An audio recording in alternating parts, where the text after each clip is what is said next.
عزیزان سڵاوتان لێبێ کاتان باش بەیوان ڕۆژەکەتان سۆر باش بێت لە گەشتی کاژمێر سەرنجمان لەسەر کۆمەڵێک بابەت دەبێت یەکێک لە بابەتانی کە سەرنجمان لەسەرەتی سەر کۆماری عێراق داوای کۆبوونەوەی کردووە بۆی کە ئەو کێشەی کە لە نێوان ئەنجومەنی باڵای دادوەری عێراق وەروەها دادگای باڵای فێدرالی عێراقەیە چارەسەر بکرێت کە یەکێک لەو کێشانەی کە بەڕاستی ئێستا ئێمە چاومە لەسەرەتی لە بەرەوەی کە چاوەڕێی قەراری دادگای باڵای فێدرالی عێراق دەکەین بۆی کە قەرارێک بدار بۆی موچە خۆرانی هەرێمی کوردستان بنێرە لە بەرەوەی ئەم بابەتە بە هەڵبە سێرراوی ماوەتەوانێ و باس لە موچەی مانگی 5 دەکەین ئیتر وردەوردە بەرەو مانگی 7 ڕۆین و لە کۆتایی مانگی 6 داین بەڵام تا ئێستا موچە نەدراوەوە ئێستا بۆ پێی کە سەرۆک کۆمار پارێزەری دەستورە و بەپێی دەستور پارێزەری دەستورە بۆیە هەوڵ دەدات بۆ چارەسەرکردنی ئەو کێشەی کە لە نێوان ئەو دوو دەسەڵاتی دادوەریەدا هەیە ئەمە یەکێک دەبێت و بابەتانی کە سەرنجمان لەسەری دەبێت وەروەها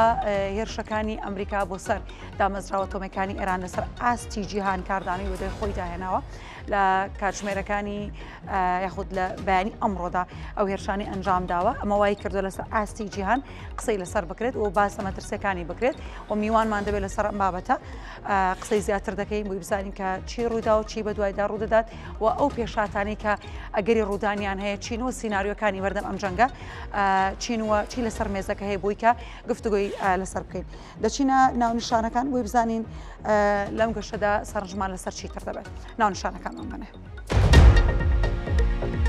هێرشەکانی ئەمریکا بۆ سەردام مەزراوە ئەتۆمەکانی ئێران کاردانەوەی لێکەوتەوە عێراق و سعودی عومان ئیدانی دەکەن و بەریتانیاش پشتیوانی دەربڕی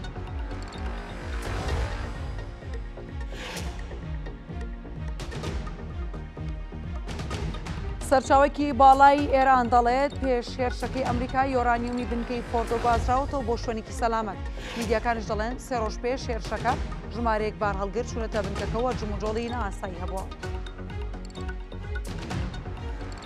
دۆناڵد ترامپ سەرۆکی ئەمریکا ڕایگەیاندووە هێرشەکانێک بۆ سەر بنکە ئەتۆمەکانی ئێران سەرکەوتووە بنیامین ناتانیاهۆش پیرۆزبایی لێ دەکات و دەڵێت کارە دروستەکە دەنجام داوە.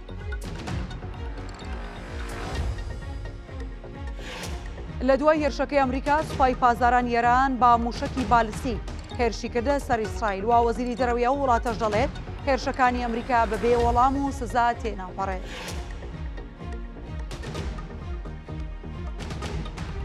بەشێک لە خاوەن پێداویستە تایبەتەکان لە سلەیمانی دژی دواکەوتنی موچەگرت بوونەتەوە دەڵێن زیاتر لە 800,000 خاوەن پێداویستی تایبەت لە ژێر هێڵی هەژاریەوە ژیان دەکەن.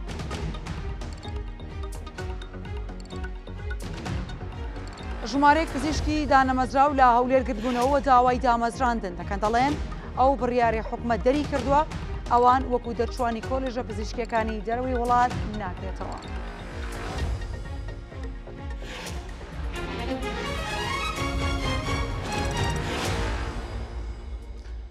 دووبارە سڵاوتان لێبێ بە هەواڵەکەی سەرۆک کۆمار و هەوڵەکەی ئەو دەست پێ دەکەین. سەرۆک کۆماری عێراق داوای کۆبوونەوەی هەردوو دەسەڵاتی دادوەری دەکات بۆ باسکردن لە کێشەکانی نێوانیان و چارەسەرکردنی بابەتەکان. دکتۆر لەتیف ڕەشید سەرۆک کۆماری عێراق لە ڕاگەیەنراوێکدا ئاماژەی بۆ کردو بە پشتبەستن بە مادەی 87 دەستوری عێراق کە سەرۆک کۆمار وەکو پارێزەری دەستور لە وڵاتدا ناساندوێتی و سەرۆک کۆمار ناڕزایەتی خۆی دەربڕێەوە لە بەرامبەر دەسوەردانەکانی ئیداری بڕێوەبردنی دەوڵەت لە کاروباری دەسەڵاتی دادوەری عێراق با پێشێلکاری دەسەڵاتیش دادوەری وەسفی کردووە و سەرۆک کۆمار لە ڕاگەیەنراوێکدا پێشنیازی کردووە دادگای باڵای فێدرالی عێراق و دادگای پێداچوونەوەی فێدرالی با ئامادەبوونی کەسانی شارەزا لە دەستور و یاسا کۆ ببن و بۆ باسکردن لە کێشەکانی نێوانیان تاوەکو عێراق نەکەوێتە بۆشایی یاساییەوە. ئەم هەڵوێستەی سەرۆک کۆمار لە کاتێکدایە کە ڕۆژی پێنجشەممەی ڕابردوو نۆ دادوەری دادگای باڵای فێدرالی کە باڵاترین دەسەڵاتی دادوەریە لە عێراقدا نامەی دەستەکار کێشانویان پێشکەش کردووە و ناڕزاییەک دژی فشاری حکومەت و ئیداری بەڕێوەبردننی دەوڵەت بۆ سەر دادگا کە سەبارەت بە دۆسەی خۆر عەبدوڵڵا.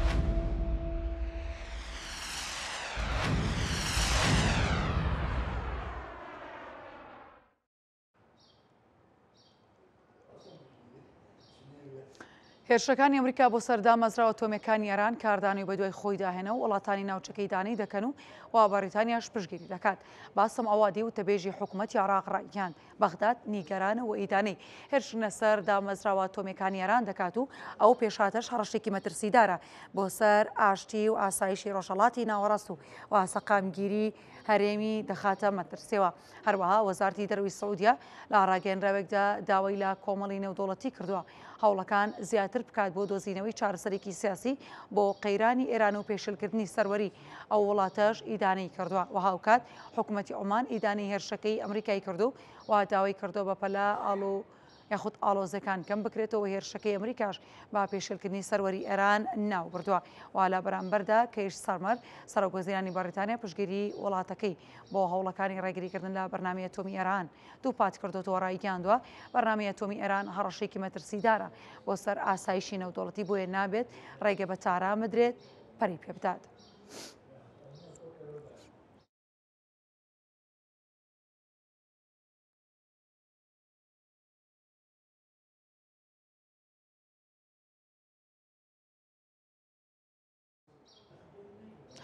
بەپێی چێنوێنەیە کە مانگە دەستکردەکان تۆماریان کردووە سێ ڕۆژ لەمەوبەر جموجۆڵی ناسایی لە بنکەی ئەتۆمی فۆردۆ بەدی کراوە و سەرچاوەی کێرانیش دەڵێت پێش هێرشەکە یۆرانیومی پیتەنرامی بنکەکە گواستراوەتەوە بۆ شوێنێکی سەلامەت و میدیا جیهانیەکان چەنوێنێکی بنکەی ئەتۆمی فۆردۆی ئێرانیان بڵاو کردوتەوە کە سێ ڕۆژ لەمەوبەر لەلایەن مانگە دەستکردەکان و تۆمار کراوتیایدا دەردەکەوێت کە جموجۆڵی ناسایی لە بنکەکەدا هەمبوو و ئۆتۆمبیلی بارهەڵگری هاتوچۆ یاخود هاتوچۆیان کردووە لە نزیکی بنکەکە و ئاماژەی بۆش کردووە لە دەرەوەی بنکە ئەتۆمیەکە چەندین بارهەڵگر و بلدۆزەر وەستاون و هاتوچۆیان کردو پێدەچێت کەلوپەلی گرنگی ناو بنکەکەیان بۆ شوێنێکی دیکە گواستۆتەوە و هاوکات سەرچاوێکی باڵی ئێران بە ئاژانسی ڕۆیتەرسی ڕاگەاندووە پێش هێرشەکەی ئەمریکا یۆرانیومی پیتێنراوی بنکەی ئەتۆمی فۆردۆیان بۆ شوێنێکی سەلامەت گواستۆتەوە.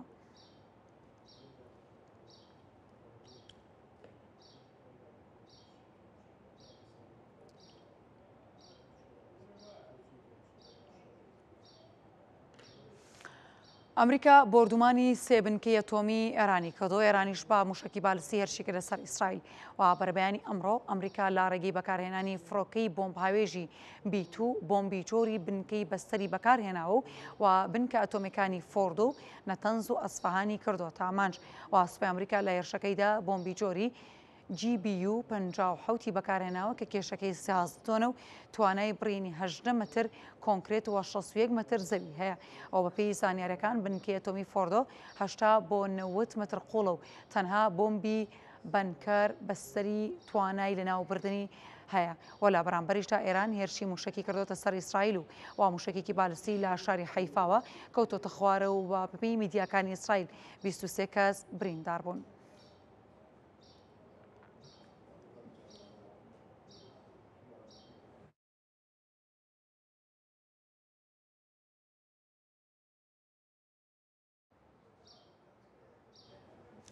لە دوای هێرشە ئاسمانەکەی وڵاتەکەی بۆ سەرتاران دۆناڵد ترامپ سەرۆکی ئەمریکا لە وتارێکدا لا کۆشکی سپیڕایگەاندووە هێرشە ئاسمانەکانی ئەمریکا بۆ سەرێران بە تەواوی سێ دامەزراوی ئەتۆمی ئەو وڵاتی لەناو بردووە کە بریتین لە فۆردۆ و نەتەنز و ئەسفەهان.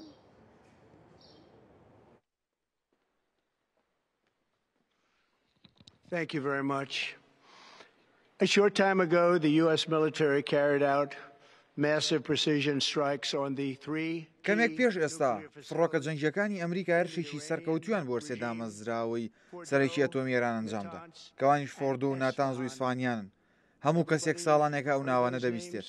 کە ئێران بەکاری دەهێنان بۆ دروستکردنی چەکی ئەتۆمی ئەوان بە ڕێکەوتن ڕازی نەبوون هەمیشە مەترسیان زیاتر دەکرد دەتوانم ئەم شەو لێرەوە هەمووان دڵنیا بکەمەوە کە هێرشەکەمان سەرکەوتوو بوو هەروەها بەرنامە ئەتۆمیەکەی ئێرانمان بە تەواوەتی لەناو برد لە ئێستادا ئەگەر هەوڵی ئاشتی نەدەن ئەوە هێرشی دیکەشمان دەبێت ماوەی 4 ساڵی ڕابردوو ئێران بەردەوام دەڵێ مردن بۆ ئەمریکا و ئیسرائیل خەڵکەکەمان دەکوژن چەک بڵاو دەکەنەوە ساڵانێکی زۆر بە هەزاران کەس لە ڕۆژهەڵاتی ناوەڕاست دەمرن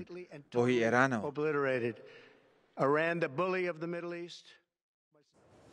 لە دوای هێرشەکەی ئەمریکا بۆ سەربنکە ئەتۆمیەکانی ئێران بنیامین ناتانیاهۆ پیرۆزبایی لە دۆناڵد ترامپ کردووتی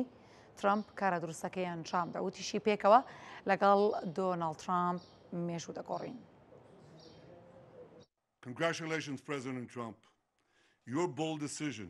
to target Iran's nuclear facilities پیرۆزە سەرۆک ترامپ تۆ بڕیاری خۆتدا بۆ لێدانی بنکە ئاتۆمیەکانی ئێران بڕیارە دروستەکەتدا لەگەڵ بەهێز و دروستیەکەی ئەمریکا ئێمە مێژوو دەگۆڕین. پێویستە لەبیرتان بێت کە هەر لە سەرەتای ئۆپراسیۆنەکەەوە باڵێنم پێداون کە دامەزرا ئاتۆمیەکانی ئێران بەم شێوەیە یان بەو شێوەیە لەناو دەچن. ئەم بەڵێنە ماوەیەکی کەم لەمەوبەر بە هەماهەنگی تەواو لە نێوان من و سەرۆک ترامپ و بە هەماهەنگی ئۆپراسیۆنی تەواو لە نێوان سوپای ئیسرائیل و ئەمریکا جێبەجێکرا کە هیچ وڵاتێکی دیکە لە جیهاندا ناتوانێت ئەوە بکات.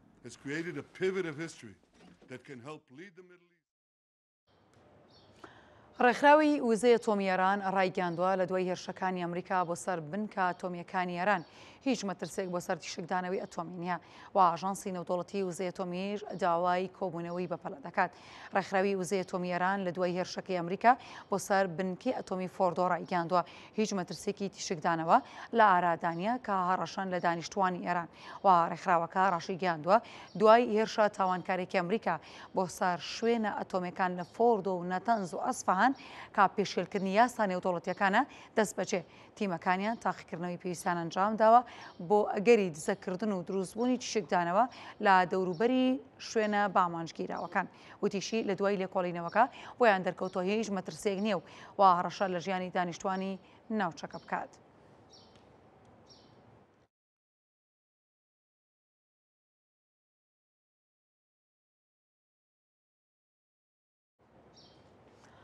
وەزیری دەرەوەی ئێران ڕایگەاندووە هێرشەکانی بەرەبەیانی ئەمڕۆی ئەمریکا بۆ سەر ئێران بەبێ سزا تێناپەڕێت. عباس عراقچی وەزیری دەرەوەی ئێران لە تۆڕی کۆمەڵایەتێکی نووسیوێتی ئەمریکا کە ئەندامی هەمیشەی ئەنجومەنی ئاسایشی نەتەوەی گرتوەکانە بە هێرشکردنە سەر دامەزراوە ئەتۆمیە ئاشتی خوازەکانی ئێران پێشێلکاری گەورەی پرەنسیپی نەتەوەی یاخود نەتەوەی گرتوەکان یان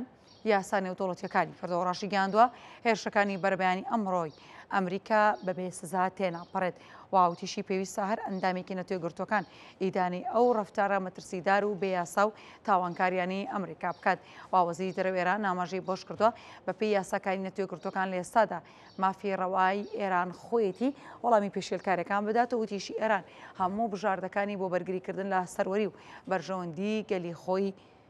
بەکاردەهێنێت.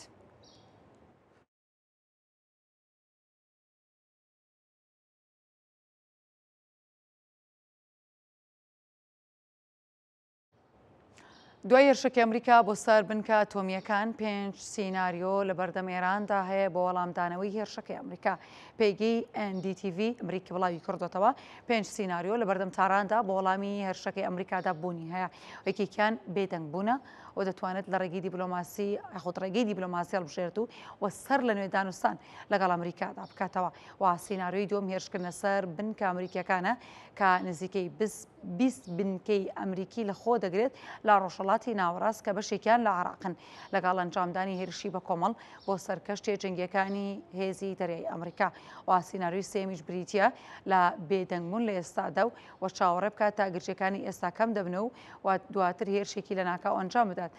کاتێک بنکەکانی ئەمریکا لەو پەڕی ئامادە باشیدا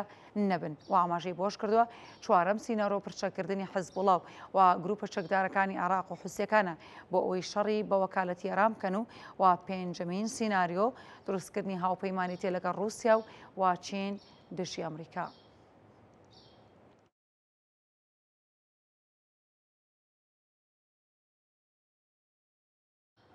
ئەنتۆنیۆ گۆتێرێس سکرتێری گشتی نەتەوە گرتوەکان نیگەرانی توندی سەبارەت با هێرشەکانی ئەمریکا بۆ سەر ئێران دەربڕیوە. گۆتێرێس ڕایگەاندووە بەکارهێنانی هێز لەلایەن ئەمریکاوە دژ بە ئێران پێشاتێکی مەترسیدارە لە ناوچەکەدا و هەڕەشێکی ڕاستەوخۆیە بۆ سەر ئاشتی و ئاسایشی نێودوڵەتی. هەروەها ڕایگەاندووە مەترسێکی زۆر هەیە و ئاڵۆزەکان بە خێرایی لە کۆنتڕۆڵ دەربچن و کاریگەری گەورە لەسەر هاوڵاتیانی مەدەنی لە ناوچەکە و جیهاندا هەبێت. و سکرتێری گشتی نەتەوەی گرتوەکان دوو پاتیشی کردوتەوە با ڕێگەی سەربازی ئاڵۆزیەکان چارەسەر دەکرێن و تەنها ڕێگە بۆ چارەسەر ڕێگەی دیبلۆماسیە.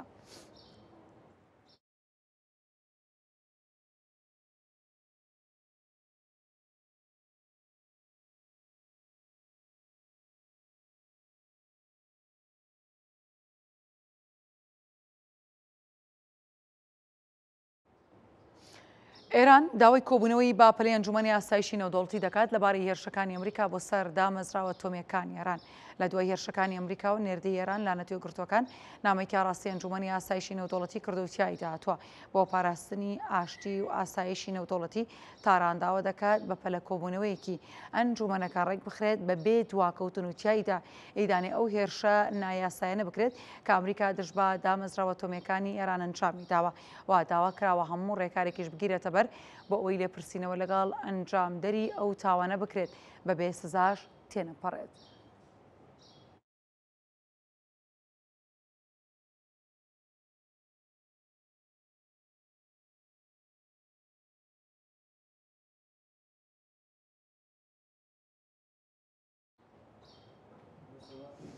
لا پاش هێرشەکەی ئەمریکا بۆ سەر ئێران کاردانەوەی جیاوازە ناو کۆنگرێسی ئەمریکادا دەبیسترێت و لە پاشەوەی بەرەبیانی ڕۆژ یەکشەمە ئەمریکا هێرشی کرد سەر وێزگەی ئەتۆمی فۆردۆ و نەتەنز و ئەسفەهان لە ئێران کاردانەوەی جیاواز لەلایەن ئەندامانی کۆنگرێسەوە بیسترا و کۆمارەکان دەستخۆشی دەکەن و بۆ ئەنجامدانی هێرشەکەەوە دیموکراتەکان بەنا دەستوری ناوی دەبن.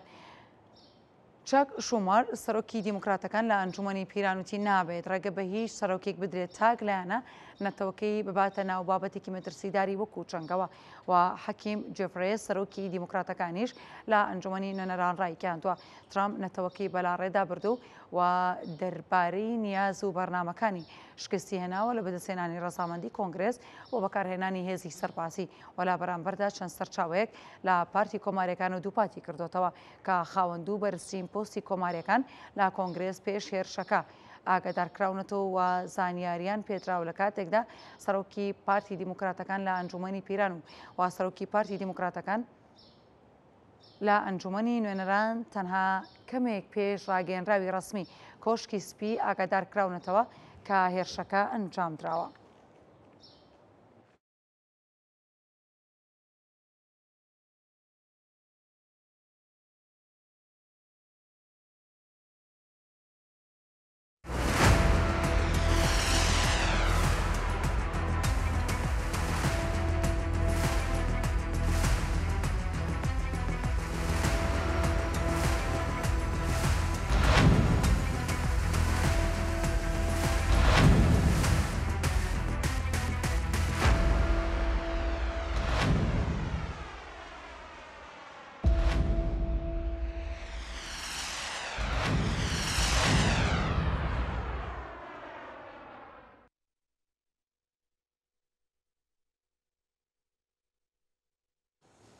زیاتر لەسەر جەنگی نێوان ئیسرائیل و ئێران دەمێنینەوانە کە ئێستا و مای ئەم چەند کاتژمێری ڕابردوودا ئەمریکاش هاتۆتە ناو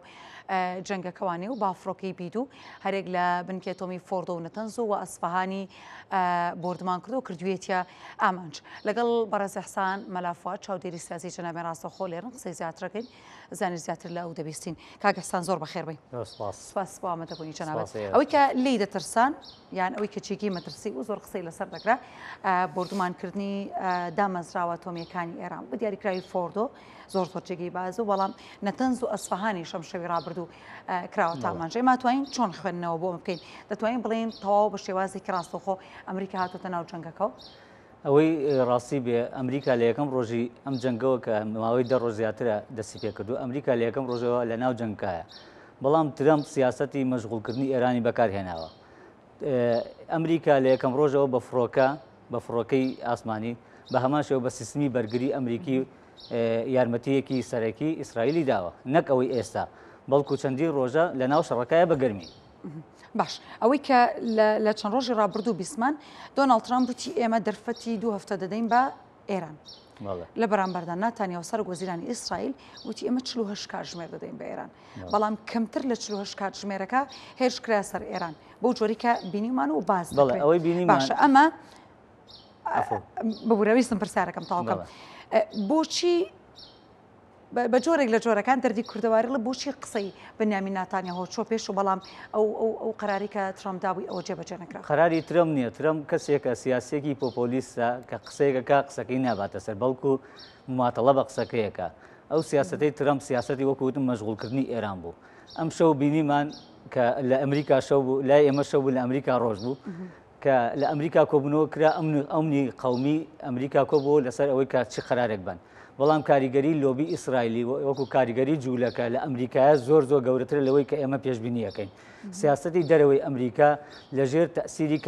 لۆبی ئەمریکیدایە، بۆیە ئەمنی قەومی ئەوەی کە قەرارەکە درا قەرارەکە بێت بە دڵی ئیسرائیل بێت. چکە وەکوتم ترەمپ کەوتی ئەو ماوەی 2 هەفتەیە ڕەنگ ینی مەرجنی ئەوەی کەوتی ڕاست بێت، بەڵکو لە هەفتەی پێشوشا بە هەمان شێوەتی ئەمشەوە بێت تاران چۆڵیکە کە خەڵک لەوە ترسا لە تاران درێ، بەڵام هەر هیچ جوڵەیەکی نەکرد. ئەو سیاسەتی ترەمپ بەکارهێنێت سیاسەتێکە سیاسەتی بڵێن وەکوتم مەشغوڵکردنی ئێرانە، بۆیە ئەمشەو بە هەموو شێوەیەک بە قووەتێکی گەورە وەکووتت بە موشکی بیوت و نەخێر فڕۆکەی بیت و فڕۆکە نییە بەڵکو موشکی بیتووە بە فڕۆکەی بیجی 57 لێ داوە کە نزیگەی 6 مەتر ئەچێتە ژێر زەوی و ئینجا تەخێتەوە، واتە 30,000 نزیگەی 30,000 ڕەتڵە قووەتی ئەو موشەکەی کە ئەتەخێتەوە. ئەوەی کە ئێستا میدیای ئێران باسیەکە و کە موشەکان گواسراوەتەوە وەکووتمان ئەمە چیمەنتۆ و ناخۆ هیچ ماوادێک نییە کە موادی ئیشعاعی بە ترێلە بگوێزرێتەوە، بەڵکو ئەو ماوادە چەندین ساڵە لەو شوێنەیە پیتێنراوە، بۆیە ئەمریکا دڵنیایە لەوەی کە لێی داوە کۆتایی پێهێناوە. واتە ئێستا ئێران کۆتایی هاتووە، بەڵام ئێران دوو ئەگەری لەبەردەسایە یاخود دوو سیاسەت بەکارهێنێ. بەڵێ سیاسەتی ئەوەی کە ئێستا سیاسەتی بەرگریکردنە وەک لەوەی کە یان ئەوەیە سیاسی تەسلیم بوون. ئێبێ ئێران لەم ماوەیەدا لە ماوەی کورتا قەرار بات ئایا پیاڵە ژەهر نێمە ناڵێن پیاڵە ژەهرەکە، بەڵکو پیاڵەی ئاشتیە خواتەوە ئەو دەسەڵاتە ئەمێنێتەوە یاخود کۆتایی بەخۆی ئەهێنێت. چونکە وەکو وتمان ئەمریکا و ئیسرائیلیش بەتایبەت ئەمریکا کە لە هەفتەی پێشوە برێک ماکۆر وتی ئێمە نامانەوە نمونەی عێراق و ئەفغانستانوانە دووبارەکەینەوە، ئەیانێ ئەم دەسەڵاتی ئێران بمێنێتەوە بەڵام بەلاوازی لەسەر عەرەبانە بیڵنەوە، واتە دڵی بەس لێبا قاچ و دەستی نەمێنە ئەو قووەتەی نەمێنێ. دوێنێ نەتەنیاهوو کە سەرۆکی وەزیرانی ئیسرائیلە وتی ئێمە ئاگادارین کە ئێران 28,000 موشکەیە، ئەو 28,000 موشەکە ڕاستە ئێستا لە ئەتۆمیەکانی دراوە لە ناوی ئەبن، بەڵکو ئەم پرۆسە سەربازەی ئیسرائیل و ئەمریکا بە قووەتر دەست پێکات بۆ لە ناوبردنی موشەکانی، واتە ئەو موشەکانەی کە ئێستا هەیەی هەمووی لە ناوەبن. ئەبینین ئێستا ڕۆژانە نزیگەی 6 فڕۆکەی ئەمریکی و ئیسرائیلی بە ئاسمانی تارانە هەر بنکەیەکان کە دیاری کردووە لە ڕێگەی مخابراتەوە لە ماوەی پێشوە لە چەند ساڵی ڕابردووە، ئێستا بنکە بە بنکەی سەربازی بوونیەی تەحتی سەربازی ئێران لە ناوەبن. ئێستا ئێران ئەوەی کە ئەیکا ئەو لە میدیاکانە تەنها پرۆپاگەندەیە، یعنی سیاسەتی پرۆپاگەندەی بەدەستەوەما لەگەڵ ئەوەی هاویشتنی موشک ئەگە ئێمە بینی بێتمان ڕۆژانە گە 30 بۆ 40 موشک بتەخێنێت 2-3 دانی بەرزەیەکە هەمووی بە سیستمی موشک سیستمی دژە موشکی ئیسرائیل و ئەمریکا کۆتایی لە ئاسمانی تەقێنێتەوە. باش ئەوەی کە ئێستا هەیە لەسەر ئاسی جیهان کاردانەوە هەیە، بەڵام کاردانەوەکان چین؟ ئیدانەکردنە ئیدانەکردن دەتوانێت چی بگۆڕێت لەم جەنگە؟ ئیدانەکردن هیچ ناگۆڕێت. ئەوە تا وڵاتانی عەرەبیش کە دوژمنی ئێرانن تەنها ئیدانەیان کردووە، بەڵکو وەکو هەندێک لە میدیاکار باسی کردووە تێچووی ئەم شەڕە لە ئیمارات و قەتەر و سعودی وەرگیراوە. یعنی فایق شێخ عەلیەیە پەرلەمانتاری پێشووی عێراقا باسی لەوە کرد و تێچووی ئەم شەڕە تریلیۆنێک و 200 ملیار دۆلارە قەتەر داوێتی، واتە ئەو وڵاتانەی کە ئیدانەشیان کردووە لە هەمان کاتە پێشیان خۆشە کە ئێران لاواز بێت. ئەو باسی ئەوە شەکرێت کە لە کۆمەڵگەی نێودەوڵەتیشان ناڕزایی لێ کەوتوێتەوە یاخۆ ئیدانەکراوە، ئیدانەکردنی هیچ لە وەزع ناکۆڕێ. ئێمە 2-3 قووەتمانەیە لەسەر ئەرزا، چینە، رووسایە، ئەمریکا، ئیسرائیلە. چین و رووسیا چین ناتوانێت تەداخل بکات، لە بەرامبەرە رووسیاش وا مەشغوڵ کراوەتە شەڕێکی ترەوە کە لە ئۆکرانیایە کە نیوەی اقتصادەکەی مەشغوڵی کردو بۆ یعنی تێچووی ئەو شەڕە اقتصادی رووسیا بۆ ئەوە سەرفەکرێت نەیتوانێت تەنانەت بەرگری لە هاوپەیمانەکەی لە سووریا بکات کە چەند ساڵ لە سووریا مایەوە بەرگری لە ئەسەد کرد، بەڵام بەهۆی ئەو شەڕەی لە ئۆکرانیا مەشغوڵیان کردووە نەیتوانی بۆ یەک ڕۆژی بەرگری لە ئەسەد بکات. ئەوە بینیمان ئەسەدیش ڕووخا کە هاوپەیمانی رووسیا بوو. ئەم هاوپەیمانێتیە بینی رووسیا و ئێران هاوپەیمانێتێکی مەساڵحی اقتصادیە، ڕەنگە ئێران لە ناو بچێت یاخود لەم شەڕەیە کە ئێران زەعیف بێت لە مەساڵحی رووسایە بێت، بەوەی کە ئێستا چین غاز و نەوتی زۆری ئێران ئەکڕێت لە بەرامبەرە ئەو کاتە ئەبێت پەنابەرێتە بەر رووسیا، ڕەنگە ئەم شەڕە لە مەساڵحی رووسیاش بێت لەلایەکەوە. باشە، بەڵام ئەو کاتە هەژموو ئەگەر ئەمریکا بورێ ئێران بە جۆرە لە جۆرەکان لاواز بێ یاخودۆ قسانی کە دەکرێت لە ناو دەبرێت لاواز دەکرێت دەڕوخێنرێ کۆمەڵک دەستەواژە بەکاردێنرێ، بەڵام ئێمە بڵین لاواز دەبێت، بەڵام لە لاوازبوونی ئێران هەژموونی ئەمریکا زیاتر یان هەژموونی ئیسرائیل زیاتر لە ناوچەکەدا پەرەناسێنێت، ئەمانە لە مەسلحەتی رووسیا دەبێت؟ بە هیچ شێوەیەک بتەوێنێتەوە هەژموونی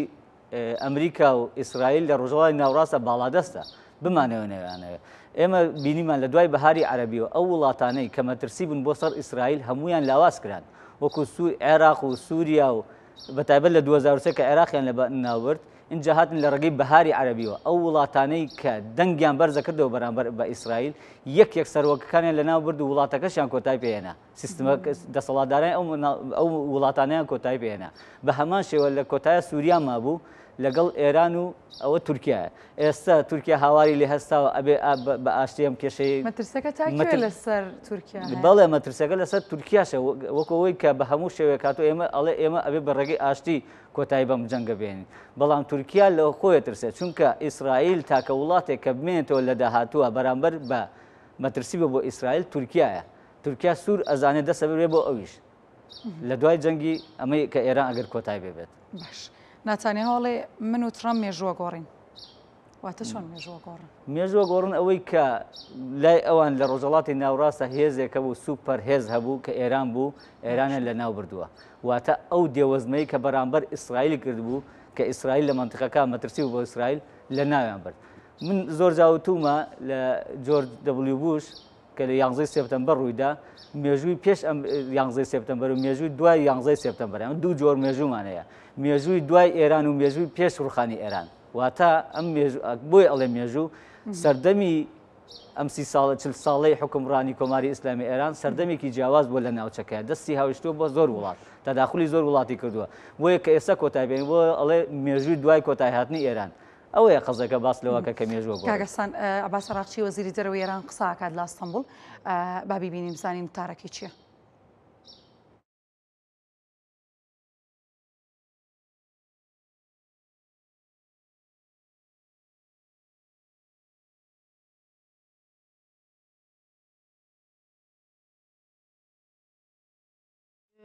تاوانێکە سەبارە بە مافەکانی ئەوەی کە بەشداری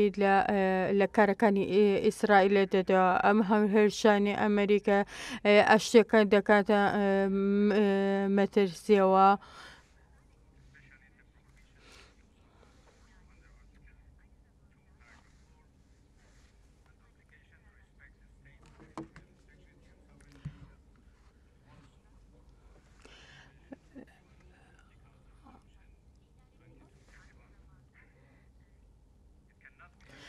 ئێمە ناتوانین لەمەدا ئەوەی کە ڕوویداوە کە بڵێن چی بۆ و چی لە ئێستادا چی ڕوویداوە بەڵام ئەوەی کە دەکەینە ئەستۆی ئەمریکاوە ئێمە وەکو ئێران وەکو حکوومەتی ئێرانی داوا لە هەموو وڵاتان دەکەین داوا لە کۆمەڵگای نێودەوڵەتێکین داوا لە وزەی ئەتۆمی نێودەوڵەتی ئەدەکەین کە هەموو ئەو وڵاتانی ترکە پەیوەندیان بەبێت کە دژ ئیدانی ئەم کارە بکەن کە بتوانن کە بە خێرایی هەنگاو بنێن بۆ وەساندنی ئەم پێشەلکاریانە بەرامبەر بە ئێرانە لە ئیسرائیل بەم کارانی دەوێت وڵاتانی ترش تێکەڵ کێش بکە بە ململانەیەکی درێژخان و بەبێ کۆتاییت لە ئێستادا مرۆڤایەتی بەرەو مەترسیدا دەڕواوە پێویستە هەمویان بەپێی پرەنسپە نێودەوڵەتیەکان و یاسا نێودەوڵەتیەکان لە پرسەتی سەرشانی خۆیان بکەن لە ئێستادا ئێران بە هەموو شێوەیە هەموو بژاردەیەکی لە بەردەستە کە بتوانێت بەرگری لە مافەکانی خۆی بکات و بتوانێت ڕوبەڕۆی هەموو ئەوانە بێتەوە کە پێشکەلکاری دەکەنە سەری و هەوڵ دەدەین لەسەر پاراستنی یەکگرتووی وڵاتەکەمان و هەروە زیاتر هەوڵ دەدەین کە وڵاتەکەمان زیاتر لە ڕووی هەموو ئەو شانە بوەسێنێ و پێشێلکاریەکان بوەسێنین. ئێمە چەندین بەڵگەمان لە بەردەزەیە کە ئەمانە بەبیان و هاتوون و پێشەلکاری لە وڵاتەکانەوە دەجێ ئێمە داوای وەستاندنی ئەم هێرشانە دەکەین و دەمانوێت دیبلۆماسیەت و هەمیشە وتمانە دیبلۆماسیەت دەبێت سەرکەوتن بەدەست بهێنێتەوە و ئەمەی کە ڕوویدا دەتوانم بڵم پێشهاتێکی مەترسێ و کاریگەری لەسەر ئاشتی و سەلامەتی سەلامەتی هەموواندا دەبێ و ئێمە هەموو هەوڵێک دەدەین کە بتوانین وڵاتەکەمان بپارێزین لە هەر پێشێلکاریەکەیەوە داوا لە هەمووان دەکەین کە کاردانەوەی خێرایان هەبێ بۆ وەستاندن ئەمیچە و هیچ لایەنێک پشتیوانی لەم جۆرە هێرشانە و نەکرێت کە بۆتە هۆی تێکدانی ئاشتی و سەقامگیری ناوچەکە.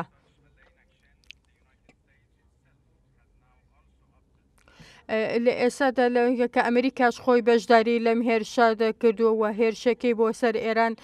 ئەنجام داوە ئەمانە پێشلکاریە بەرامبەر مافەکانی ئێرانەوە ئێمە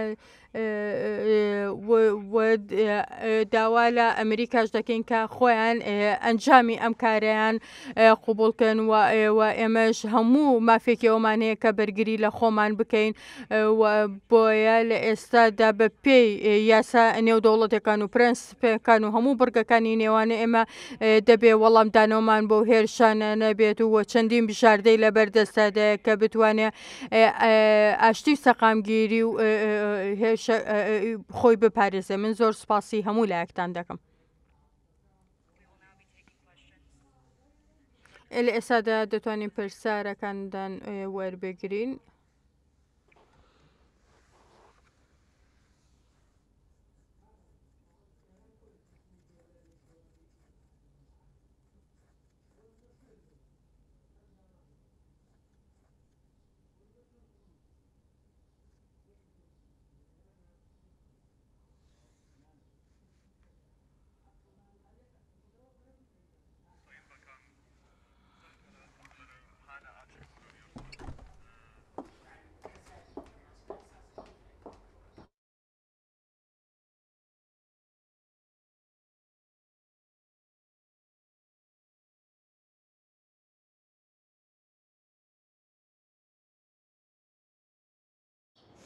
ئەوەی کە بینیمان ئەباس عراقچی وەزیری دەرەوەی ئێران بوو لە ئەستەمبوڵ وتارێکی پێشکەش کرد لە وتارەکەدا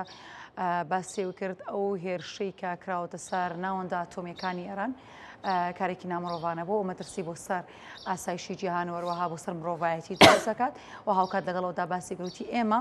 لە گفتوگۆدا بووین لەگەڵ ئەمریکادا کاتێک ئیسرائیل هێرشی کردە سەرمان و کەوتینەتە بەر هێرشی ئەوان. کۆمەڵێک زانێر دیکەی باس کرد بەڵام ئێمە مانەوەی زیاتر لەگەڵ میوانەکەماندا بمێنینەوە بۆ کە زانێرەکان لەو وەربگرین. کاک حەسەن بۆ ڕات بگرم لەبەرەوە بابەتە تۆ گوێت لە قسەکانی ئەباس عراقچی بوو چی ئەڵێی لەسەر ئەو قسەکانی؟ کورد دەڵێ لە شیرینی خەوا بوو کە هێرشیان کرایە سەر سەرەتاش وتم دۆناڵد ترامپ سیاسەتی مەشغوڵکردنی ئێرانی بەکارهێنا وەکو بینیمان ئێران ئەڵێ سەرقاڵی گفتوگۆ بووین کە لێمان درراوە بەڵام بمانەوە نەمانەوە ئەوان ئیش لەسەر ئەو سیاسەتەکەن کە تۆ سەرقاڵەکەن و هێرشەکەنە سەرت کە تۆ سەرقاڵەکەن و لە ناوتە بن وەکو وتمان ئێستا ئێران بە هەموو شێوەیەک بنیەی تەحتی سەربازی دەستیان بردووە بۆ بنیەی ئابووریش واتە ژێرخانی ئابووریشی کە وزەی ئەتۆمی مەدەنیە واتە بۆ فرۆشتنی وزە بۆ کارەبا بۆ هەر شتێکی تر کە بەکارێت دەستیان بردو بۆ ئەوە واتە لایەنە سەربازەکەی و اقتصادەکەی ئێرانیشیان تەدبیر کردووە ینی ئێران و ئیسرائیل و ئەمریکا ئیش لەسەر ئەوەکەن کە بە هەموو شێوەیەک ئەو دەسەڵاتە لاوازەکەن لەک دەسەڵاتەکە بەڵکو بڵێم ئێران تووشی شەلەلێکی گەوراکەن ئێستاشە ئێران ئێستاشە نەگەڕێتەوە سەر مێزی گفتوگۆ واتە ئاشتی قبول نەکات ئەو دەسەڵاتە لە ناوە بن پێی ئێستا ئەچێتەوە سەر مێزی گفتوگۆ من تەسەورەکەم یان بە ناچاری بچێتە ژێرباری گفتوگۆ هەر ئەبێ بچێت کە نەچێت لە ناوەچێت واتە تۆ ئەگەر بزانین کە لە ناوەچی یاخود ئەوەیە کە ئیتر بەرگریەکەن تا ئەوەکوی نامێنن بەرگریەکان کەیە 28,000 موشکی هەیە وەکو ئیسرائیل ئەڵە 28,000 موشکەیە ڕۆژانە بە ئاسمانی ئێران کە بەو مەساحە فراوانەی بەدەستی خۆیەوە نییە تەنها دووشتی دەسەوە ماوە موشەکە تەخێنێ جارجاریش هەنێ درۆن بەرزەکات درۆنەکان شەخرێنە خوارەوە واتە ئێستا ئاسمانی ئێران لەژێر کۆنتترۆلی ئەمریکا و ئیسرائیلایە ڕۆژ بە ڕۆژ ئەو موشەکانش لە ناوە بن کە هەیەی کەواتە ئێران تەواو لاواز بووە بێ ناچار بێت تەسلیم بێت جگەل لەوەی چیتر نییە ئەمە بۆی عاتیفەم نییە وەکو عاتفەیەکی بۆ ئیسرائیل و ئەمریکا بەڵکو ئەمە واقعەکەیە ئەگەر ئێمە کوردانە بیرکەینەوە ئێران دراوسێمانە ڕەنگە پێمان تا ڕادێک پێمان باش بێ پەیوەندەکانمە لەگەڵ ئێرانە باشکەین بەڵام ئەمە واقعەکەی کە ئەیبینین سوپەر دەسەڵاتی زلهێزەکانی سەرزەوی ئێستا ئەمریکا و ئیسرائیلن بەتایبەت ئەمریکایە ئەو چەکەی کە ئەم شەو لە بنکەی ئەتۆمی فۆردۆی داوە تەنها ئەمریکا هەیەی لەسەر زەویە واتە رووسیا و چینیش نیەتی کاتێک ئەم تۆ بەرامبەر ئەمە هێزاگری تەن ئێستا ئێران بەرامبەر رووسیا ئەمریکا و ئیسرائیل نەگردو بەتەنیا بەڵکو بەریتانیا فەڕەنسایە وڵاتانی ئەوروپایە یعنی هەمویان داوایان لێ کردووە ئاشتی قبولکە کە ئاشتی قبول ناکە هەمویان ئێستا ئەگەر دیقەت باس عراقچی وتی ئەو بە جۆرێکتر وەسفێن بابەتی کرد وتی ئیسرائیل دەوێت وڵاتانی دیکەش پەلکێشی ناو ئەم گرژی و ئاڵۆزیانە بکات کە من نازانین تاکی بەردەوام بە هیچ شێوەیەک وانێ هیچ وڵاتێک ناوێتە تەداخل بکات لە بەرامبەر ئەو دوو زلهێزە جیانە من پێم وایە هیچ وڵاتێک جگەل لە ئیدانەکردن هیچی تر ناتوانن بکەن دڵنیاش دەکەمەوە چەندین قەزەیتر ڕوویداوە سووریامان دوێنێ بیرە ینی سووریا زۆر نییە پار بوو کە هەموو وڵاتان ئیدانیان کرد و رووسی خەڵک لەوە ترسا کە رووسیا هاوپەیمانی سەرەکی رووسایە رووسیا بێتە سەرخەت بە هیچ شێوەیە گوتی من ناتوانم بتپارێزم بەجێ هێشت باش هەمووانیانوت ئەگەر لە فۆردۆ بزرێت ئیتر ڕەنگە کۆتایی جەنگەکە بێت ئیتر شتەکان بۆ ئەستێتەوە پێت وایە ئیتر لە دوای فۆردۆوە ئەمریکا و ئیسرائیل وەستن ناوەستن بەردەوام بوون وەکو وتم تەنها دوو بنکە سەربازیەکانیان لەگەڵ ئیطلاعات لەگەڵ ئەو موشەکانەی کە ئێران هەیەی وەکو ئیسرائیل لێ 28,000 موشکەیە ناوەستن تاوەکو هەموو ئەوانە کۆتایی پێهێنن هەمویان کۆتایی پێهێنا ئێران دوای ئەوە ئەبێت چی بکات جگەل لە ڕۆشتنی ئەودا ئایا لەگەڵ ئێران و ئایا ئیسرائیل و ئەمریکا لەگەڵ ئەویان ئەم دەسەڵاتە بگۆڕن ڕەنگە ئێستا قسە لەسەر بەدیلی ئەم دەسەڵاتە بکەن ئیسرائیل ڕەنگە لەگەڵ ئەوە بێ کۆماری ئیسلامی ئێران نەمێنێت وەکو دەسەڵاتەکە نەک دەوڵەتەکە وەکو دەسەڵاتەکە نەمێنێت بەڵام ئەمریکا پێی باشە بمێنێتەوە بەڵام بە لاوازی باش ئێمە زانیمان ئەخیر هەواڵ نوێترین زۆر هەواڵ با بڵین ئەو بووکە هێرشراوتە سەر فۆردە بەڵام لە بەرامبەردا ئێرانەڵێ زیانی کەوتوی بەرنەکەوتەوە کاتە ئەمریکا ناتوانێت فۆردۆ لە ناو بێت ئەوەی کە کراوە بەڕاستی بەڕوونیمە دەتوانین ئەو قسانەی ئێران ڕێک پرۆپاگەندەی هەمان پرۆپاگەندەکەی کاتی ڕوخانی ڕژێمی بە ئەسمان بیرەخاتەوە کە لە ئەمریکا لە پشتەوەی محەممەد سای سەحافە بەویت ئێمە وەزعمان زۆر باشە عێراق لە بەرگریەکی زۆر تەواوەیە ئەمریکا وەزعی زۆر خراپە بینیمان عێراق وایەوت بەڵام ئەمریکا لە ناو عێراقی کۆنتترۆل کرد بوو لەو کاتای ئەو قسەیان نەکرد بۆیە ئەوەی کە ئێستا ئێران ئێڵێ تەنها پرۆپاگەندەیە میدیای ئێرانی پرۆپاگەنداکە بەداخەوە یعنی واقع ئەوە نییە لەگەڵ ئەوەی کە ئێڵێن هیچ میدیایەکی عالم لە میدیای ئەمریکی میدیای ئەوروپی میدیای جیهان باسی ئەوە ناکات کە نەکراوەتە ئامانج بەڵکو هەمووی باسی ئەوە کە کراوەتە ئامانج هەندێک میدیا ئەڵێ ئەو ئێران شڵە ئەڵێ کراوە ئامانج بەڵام ئەڵێ زیانێکی ئەوتوی بەرنەکەوت من پێم وایە موشکی بیتوو لە هەر شوێنێک بات ئەگەر 80 متر جگەل لەوە لە 80 متر زیاتر نییە هەر لە ناوێ ئەبات بە هیچ شێوەیەک ئێران بۆ خۆی ئەڵێت بەڵام بمانەوێ نەمانەوێت ئەمریکا و ئیسرائیل ئەڵێن کۆتای هاتووە میدیا جیهانیش باسێەوەکە ئیتر ڕەنگە ئایندە شتێکی تر بڵێت بەڵام ئەوەی واقع لە ناوی بردووە ئەم شەو وەکو عەباس عراقچی وتوی ئێمە لە کاتی گفتوگوال ئەوان لە خەوا بە لە شیرینی خەوا بوون ئەتۆمەکان لە ناو براوە زۆر باشە کاگە حسان زۆر بەخێربێت سپاس بۆ سانیارەکان سپاس بۆ ڕوونکردنەوەکانت زۆر سپاس بۆ ئەحسان مەلافوە چاودێری سیاسی کە جەنابی ڕاستەخۆ میوانیم گەشتەی هەواڵ بوون بەردەوامە بین دێنە بابەتەکانی هەرێمی کوردستان بەشێک لە خاوەن پێداویستە تایبەتەکان لە سلەیمانی دژی دواکەوتنی موچەگرت بوونەتەوە و سامان حسێن سکرتێری ڕێکخراوی کەمەندامان لە کۆنفرانسێکی ڕۆژنامەوەیدا ڕایگەاندووە زیاتر لە 8,000 خاوەن پێداویستی تایبەت لە ژێرهێڵی هەژاری و دەژین و 2 مانگە موچیان وەرنەگرتووە.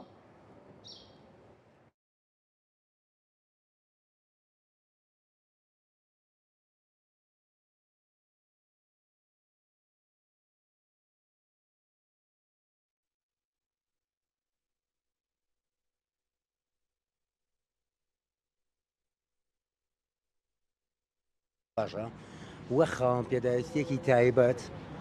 ژیانمان سەخت بووە من کرێچیم وەک لەگەڵەوەشە ئەوەتانە بۆ کەمەندامی خۆمەوە کرێگاری ئەگەم واش دەرناسم بێ یعنی ژیان و مەعاناتی کەمەندام تاکەی بەم عقارە بڕوە و من ئەوم پێ ناخۆشە جەنابی سەرۆک مەسروور بارزانی تاکەی ئاور لە خاوەن پێداویستی تایبەت نایەتە ژیانیان وا سەخت بووە وان لاتۆ ینی تاوش ماڵ و مناڵ لێک ئەبچڕێ وای لاتۆ ینی تاو کاسپیان بۆ ناکرێ مەعاش لە کاتی خۆیان نادرێ ئەنی بێزار بووین لەم ژیانە بێزار بووین لەم وەسعی کە خاوەن پێداویستی تایبەت بە سلینچ ئەڵی خوێنیان لێ دەرەکرێ ئەوەی ئەمڕۆ ئێمەی کەمەندامانی هێناوەتە دەر برسێتی و قات و قڕی و نەبوونی موچە و هاواری کەمەندامان ئەمڕۆی ئێمە هێناوەتە دەر ئەمڕۆ لە هەرێمی کوردستان زیاتر لە 80,000 کەمەندام لە ژێر هێڵی هەژاریەوەن.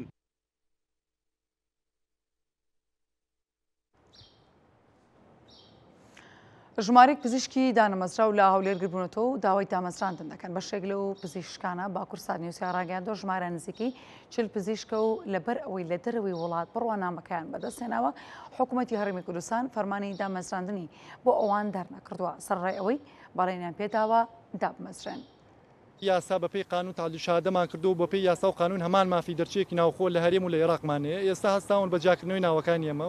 لە پرۆسەی دامەزراندنەکە لە ڕاستیە 6 مانگ ئێمە ئەم داواکاریمان بەرز کردووەتەوە وادیان پێداین بەڵێنیان پێداین حتا 10 ڕۆژ پێش ئێستاکە بەڵێ مافی خۆمانە و قانون و یاسا و سندیکا ئەندامی هەمووشمان بێگومان ئەندامی سندیکان کە جا ناکرێنەوە ئێستا لە چوارشەمەی پێشوو پێمان ڕاگەنراوە کە دەرچوانی دەروی وڵات لە پرۆسەکە دوورخراونەتەوە. ئەمەش پێشێلکاریەکی قانونیە دەرحەق بەو کۆمەڵە پزیشکە چونکە لە ڕاستیە هەموو ڕێگە جگەلەوەی پێشێلکاریمان بەرامبەر کراوە هەموو ڕێگەیەکشمان لەو لێگیراوەکەوەی دەنگمان بگەێنی. مافمان خوراوە بە هەموو شێوەیەک باشە لە هیچ شوێنێکی دنیا هەیە نازانم تێناکەم ئەگەر لە وڵاتی مۆزەمبیقی شاهەبێت و ئامادە بیت لە ڕۆژێکە 800 دانە دکتۆر دابمەزرێنیت بۆ 40-50 دکتۆر بیکەی بەکێشە کە ئێمە ئەگەینە عەدەتی لە 100دا 0.5 ئەوانە کە دایمەزراندون باشە مەعقول چێ و وەکاری چێ تێناکەین شادەکانمانە ئێمە ئەگەر ئەمڕۆ جواب وەرنەگرین هەر هەمومان شادەکانمانە سووتێنین. سەرباری تێپەڕبوونی زیاتر لە 1 ساڵ بەسەر سووتانی قەیسەری خان بەیرەغدار لە کەرکووک تا ئێستا کارەکانی نۆژەنکردنەوەی بازارەکە تاو نەکراوە. کاسبکاران دەڵێن ئیدارەی پێشووی کەرکووک بەڵێنی پێداون لە ماوەی 3 مانگدا قەیسەرێکە نۆژەم کاتەوە بەڵام تا ئێستا کارەکان تاو نەکراون. هەر بۆیە داوا دەکەن ئیدارەی نوێی کەرکووک کارەکانی نۆژەنکردنەوەی بازارەکە تەواو بکات.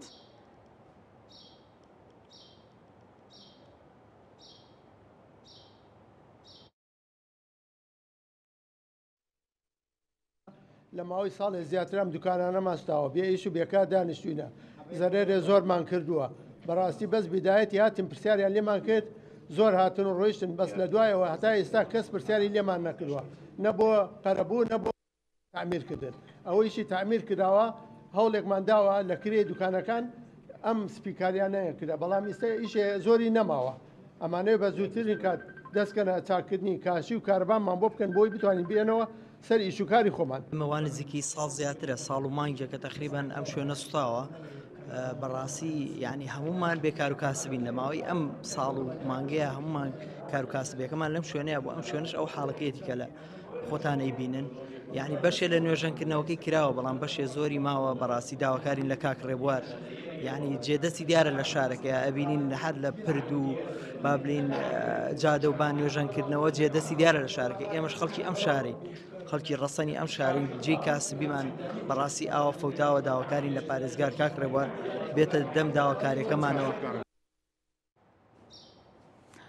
حاجەکانی هەرێمی کوردستان کە بەڕێگەی ئاسمانی گەشتیان کردو بۆ سعودیە و بەڕێی وشکانی گەڕاونەتەوە داوای قەرەبوو دەکەن. کاروانستونی وتەبێژی بەڕێوەبەرایەتی گشتی حەج و عومرەی هەرێمی کوردستان ڕایگەیاند بۆ بابەتی قەرەبووکردنەوەی ئەو حاجیانی گەشتەکانیان لە ئاسمانەوە گۆڕاو بۆ وشکانی پەیوەندیان لەگەڵ حەج و عومرەی عێراق و دەستی فڕۆکەوانی هەیە و هەر کاتێک بڕیاری قەرەبووکردنەوەی حاجیانی عێراق بدرێت هەرێمی کوردستانیش دەگرێتەوە.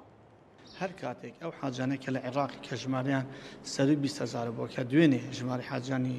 عێراق تەواو بووە هەمویان گەڕاونەتەوە عێراق هەر کاتێک دەبینیتەوە سەر سروشتی ئەو گرێبەستەی کە دەستەی باڵای حەج و عومرە عێراقی لەگەڵ هێڵی ئاسمانی فڕۆکی عێراقی کردووە ئەگەر لەم گرێبەستە کە ئەو گرێبەستە لە لای ئێمە نییە بەندێکی تێدا بوو یاخود خاڵێکی تێدا بوو لە حاڵەتی واکە فڕۆکەخانەکان دابخرێت یاخود ئاسمانی عێراق دابخرێت ئەوانە قەرەبووی گەشتیار دەکەنەوە ئەو کاتە ئەگەر حاجانی عێراق قەرەبوو کرانەوە حتمەن هەرێمی کوردستانیش قەرەبوو دەکرێتەوە. دواکەوتنی موچە کاریگەری ڕاستەوخۆ لەسەر گوزەرانی هاوڵاتیان دروست دەکات و بازارەکانیش سەس بوونەوە بەشێک لە دوکاندارەکانیش دەڵێن ئەگەر موچە دابش بکرێت هاوڵاتیان یاخود هاوڵاتیان خەرجی ناکەنەوە متمانیان بە حکوومەت نەماوە و موچەخۆرێکیش قسەی کردووەڵێ ماوەی 2 مانگەکرێ خانووینەدا و ڕەوشەیژانی هاوڵاتیانیش زۆر خراپەوە ناتوانن پێداویستەکانیان دابین بکەن. گیرۆبوونە موچەی ڕەوشە خەڵکی ئاڵووز کریە پتر ji pêncî rojaya fermanberên herêmê Mûçeyxûn newerdgirtî. Qasim êk ji fermanberên herêmê ye. Bêjît rewşamek gelek aloz bûye. Ev du mange hêşta neşyayîna kiriyên xanoyên xwe bideyn û neşeyên pêdiviyê malê jî dabîn bikeyn. اره حتی کنگی افتیشت بردام بد خلک نینا تیشت بو خود دابین کد بو عیال خو اوی ایجار اوی کریداره اره دی چوانی شد تیشت خود دابین کد هیوی دارم حلک الوی تیشتی بکن خلک یعنی اش حدودی در کد نبونا موچەی کاریگەریەکە ڕاستەوخۆ لە بازارێک ژی کردە.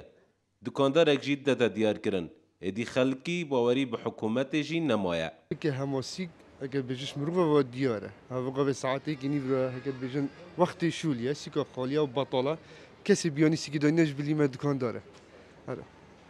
موچه وقتی بیجی استفاده نکرد عالمی او جرعتانی نه بخود چونکه چه زمان و باری با حکمتی نه کدی دیو دایت آن ماشین هر 5 روزه 6 روزه رطوبه بید آبورینا سک بیجید افراوشه دریج بید و خلکی پاره دستا دانه بید ده شیرازا کمالاتی تک چید و خلق بنچاری ده کارین خراب جی کرد. بوچونا من وقت حکمت زیترین دم حوال بدتن چپ دهات ناف خوبیت یعنی دروازه سنوری بیتن حوال بدن موچد بی خلکی بده چیکی پرانیا خلکی ما تایبت ناوندا باجیرن کردستان هر چواران موچه خورن. دوشی بیجی 85 سال 9 سال خلکی به موچه خوره و نبونا پاره جیک اکید ده کارت کرنه که راستا خویل سر کمالگه کری یا سر بازار کری هر دیسان جیک امش بینه که پرانیا وی خلکی کریچینه اف کریچیات یعنی جیک ده کشن مازن پیدا بم صراحت